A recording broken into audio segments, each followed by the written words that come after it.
తెలంగాణ ఆంధ్ర మధ్య తేలాల్సిన ఆస్తుల విలువ 1,46,000 కోట్లుగా ఉందని, ఆంధ్రప్రదేశ్ విభజన రాజ్యాంగబద్ధమా, రాజ్యాంగ విరుద్ధమా అన్న విషయం పార్లమెంట్లో చర్చ జరగాలని రాజమహేంద్రవరం మాజీ ఎంపీ, సీనియర్ రాజకీయ విశ్లేషకుడు ఉండవల్లి అరుణ్ కుమార్ పేర్కొన్నారు. సుప్రీంకోర్టులో ఏపీ రీఆర్గనైజేషన్పై వేసిన కేసును అడ్వాన్స్ చేస్తే కేంద్ర ప్రభుత్వం ఖచ్చితంగా అఫిడవిట్ ఫైల్ చేయాల్సి ఉంటుందన్నారు. ఏపీ రీఆర్గనైజేషన్ బిల్లు పార్లమెంట్లో అప్రజాస్వామిక పద్ధతిలో ఆమోదం జరిగే ఇవాల్టి 10 ఏళ్లు పూర్తయ్యాయని స్థానిక ప్రకాశం నగర్ ధర్మంచర కమ్యూనిటీ హాల్లో ఆదివారం జరిగిన మీడియా సమావేశంలో ఉండవల్లి వ్యాఖ్యానించారు. ఏపీ రీఆర్గనైజేషన్ బిల్లు పాస్ అవ్వలేదు అనే విషయం లోక్సభ ప్రచురించిన డాక్యుమెంట్లో ఉందని, దాని ఆధారంగానే తాను కోర్టుకు వెళ్లానని, లోక్సభలో ఏపీ రీఆర్గనైజేషన్ బిల్లు పాస్ చేసిన వ్యవహారం ప్రజాస్వామ్యానికి విరుద్ధంగా ఉందన్నారు.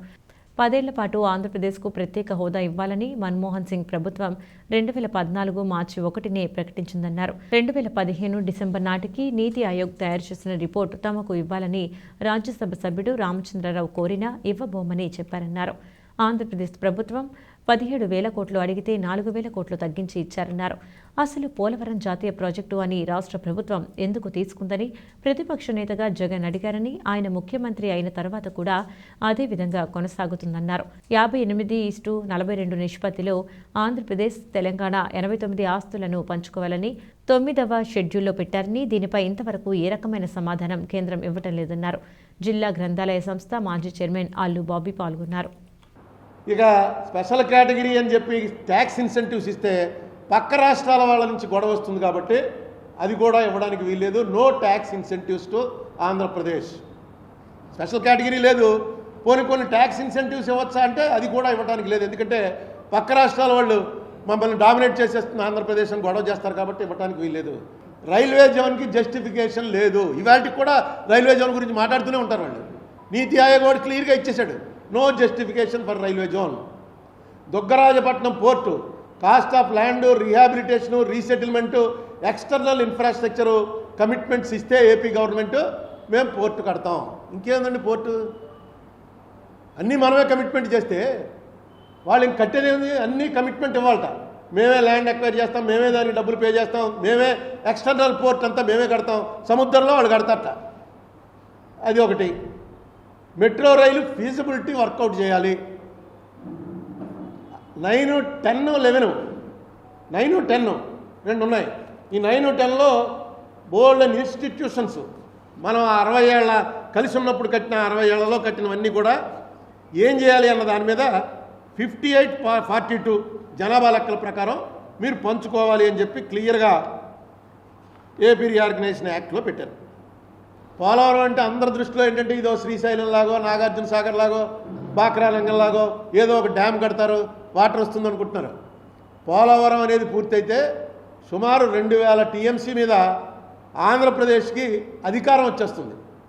ఇండస్ట్రీ రాలేదన్న గొడవే చేస్తారు, కానీ మనకి ప్రభుత్వం దగ్గర నుంచి రావాల్సింది పోలవరం ప్రాజెక్టు. దాని మీద గట్టిగా ఏదంటే పార్లమెంట్లో మాట్లాడుతున్నాం కదండి అంటారు. మాట్లాడడం కూడా కావాలి, ఎందుకు ఇవ్వట్లేదని నిలదీయగలగాలి, అష్టదిగ్బంధనం చేయగలగాలి పార్లమెంట్లో. మిగతా పార్టీలు అన్నీ కలిసి రావడానికి సిద్ధంగా ఉన్నాయి. పోనీ ఇది ఏమన్నా కొత్త కోరిక కాదు, తీరిపోయిన కోరిక, అమలు చేయట్లేదంటే. దీని మీద కూడా కాన్సన్ట్రేషన్ చేయకపోతే మళ్ళీ మామూలుగా స్టార్ట్ అయింది, మళ్ళీ ఎలక్షన్లో స్టార్ట్ అవుతుంది, నేను వస్తే అది తీసుకొస్తా, నేను వస్తే ఇది తీసుకొస్తా. ఇదే రెండు పార్టీలు చెప్తాయి. 10 ఏళ్లలో 2 పార్టీలు 2 5 పరిపాలించే కదా. ఇంకా జగన్మోహన్ రెడ్డికి 4-5 నెలల్లో 5 ఏళ్ళు అవుతుంది. దీంట్లో ఈ ఏపీ రీఆర్గనైజేషన్ యాక్ట్ని ఇంప్లిమెంట్ చేయడంలో ఏమేంటి సాధించగలిగారు చెప్పండి ఒక్కసారి. ఇవ్వట్లేదు అని ఆవిడ డిక్లేర్ చేశారు స్పీకర్, అయినా మూసేశారు. బహుశా వాళ్ళు ఎవరో తుపాకులు బాంబులు వేసి దాడి చేశారు. దాడి చేసినప్పుడు కూడా ఇలా తలుపులు మూసి ఉండరు. టెర్రరిస్టుల దాడి పార్లమెంట్ మీద జరిగినప్పుడు కూడా ఇలా జరిగి ఉండదు. ఇంత భయంకరంగా జరిగితే దీని మీద భిన్నాభిప్రాయాలు లేవు. తెలుగుదేశంది ఒక అభిప్రాయం, వైసీపీది ఒక అభిప్రాయం అయితే వేరే విషయం.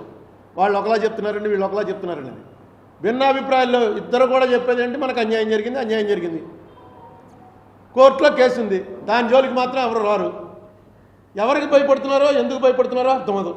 మనం చిన్న అభిమేశ్వరిని తీసుకొచ్చి గోడ రిపేర్ చేయాలంటే చేబులోంచి ఇంత బుక్ తీస్తాడు. బుక్ తీసి ఆ బుక్లో రాయండి అంటాడు, మొన్నే రాయమంటాడు. 500 ఇచ్చామని రాయండి అని ఆ బుక్ జేబులో పెట్టుకుంటాడు. ఎందుకంటే రాతలో ఉంటే రేపు పొద్దున ఎప్పుడో నీకు 1000 రూపాయలు ఇచ్చాను కదా అంటే టక్కని బుక్ తీసి ఇదిగోండి బాబు 500 ఇచ్చారు చూసుకొని డేట్ కూడా రాశారు, మీరే రాశారు అంటాడు. పోలవరం కదేం లేదు. పోలవరంకి కేంద్రానికి రాష్ట్రానికి మధ్య కాగితం లేదు, ఏం లేదు. వాళ్ళేమో వీళ్ళు అడిగారట, వాళ్ళు ఇచ్చారట. ఈయనేమో నేను అడగలేదంటాడు. వాళ్ళేమో అడిగితేనే ఇచ్చామంటారు. దానికి కూడా ఏమీ లేదు. కేంద్రం కట్టి మనకు అప్పచెప్పవలసింది.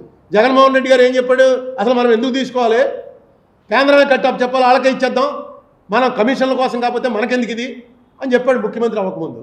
ముఖ్యమంత్రి అయ్యాడు, మళ్ళీ ఈయన ఎందుకు తీసుకున్నాడు? ఇవన్నీ ఎవరికి అర్థం కాని ప్రశ్న, బేతాళ ప్రశ్నలు అనమాట. ఆ ప్రశ్నలో వేస్తూనే ఉంటాం, సమాధానం వస్తుంది, మళ్ళీ చెట్టుకి మళ్ళీ చెట్టు ఎక్కేస్తాడు, మళ్ళీ వెళ్ళి మళ్ళీ శవం తీసుకుని బయలుదేరాలి.